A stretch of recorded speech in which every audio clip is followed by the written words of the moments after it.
podcast where we dive into real stories behind Billy Joel's song, We Didn't Start the Fire. I'm Caroline. We're breaking it down one lyric at a time from 1949 to 89 and showing how these moments shaped the world we live in. Hi all, I'm Amy. I'm Dave. And I'm Andrew. It's been a while. We went on vacation and school started. I'm in middle school now, in 6th grade. And I'm in 4th grade.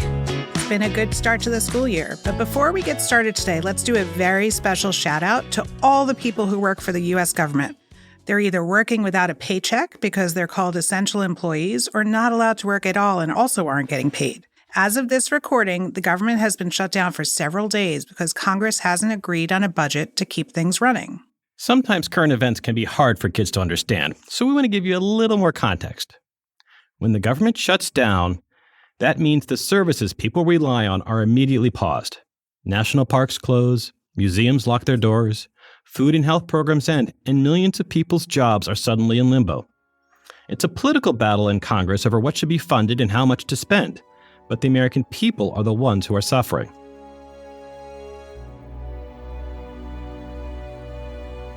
Today's episode is called Trouble in the Suez. It's about a canal, a crisis, and a clash between East and West. As you'll see, these kinds of power struggles aren't new. History is full of government showdowns and leadership clashes that affect real people in big ways.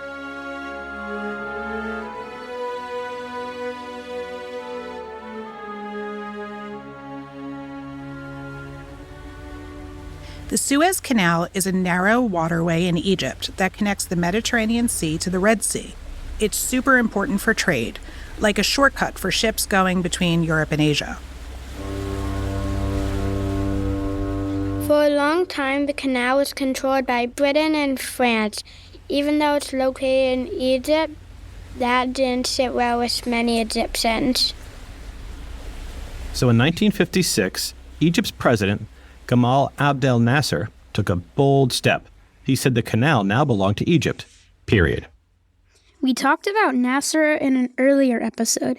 He was a very proud, powerful leader, and this made him a hero to many people in the Arab world. But Britain and France were furious. They wanted control back. So they teamed up with Israel and made a secret plan to invade Egypt. Israel attacked first. Then British and French forces showed up, pretending to be peacekeepers, but they really were there to take the canal.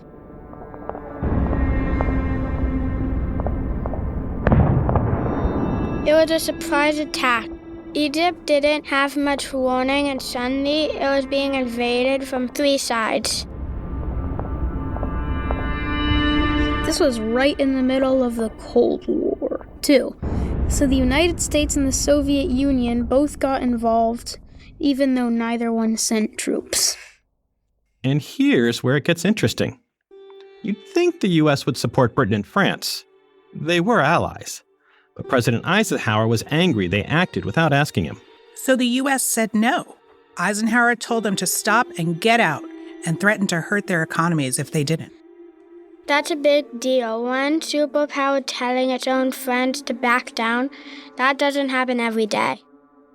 And the Soviet Union, led by Khrushchev, warned they might send rockets if the invasion didn't stop. This was the same year as the Hungarian uprising, so tensions were already more than sky high.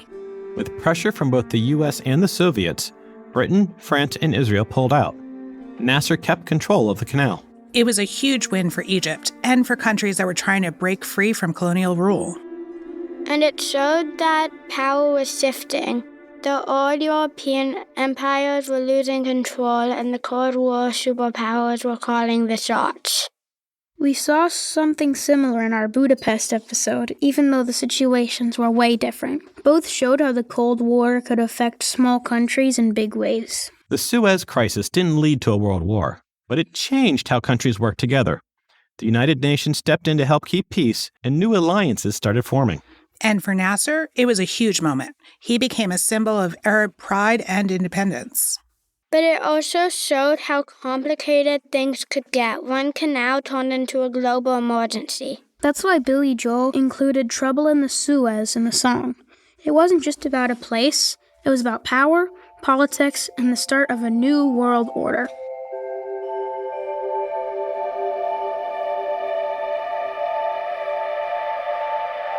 Okay, who's ready for a joke?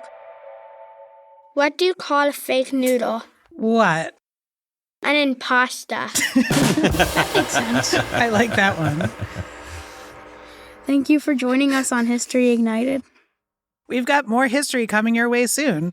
Don't forget to check out our other episodes, like Nasser, Eisenhower, and Budapest, to see how it all connects. And remember, Teach good history. Prevent repeats.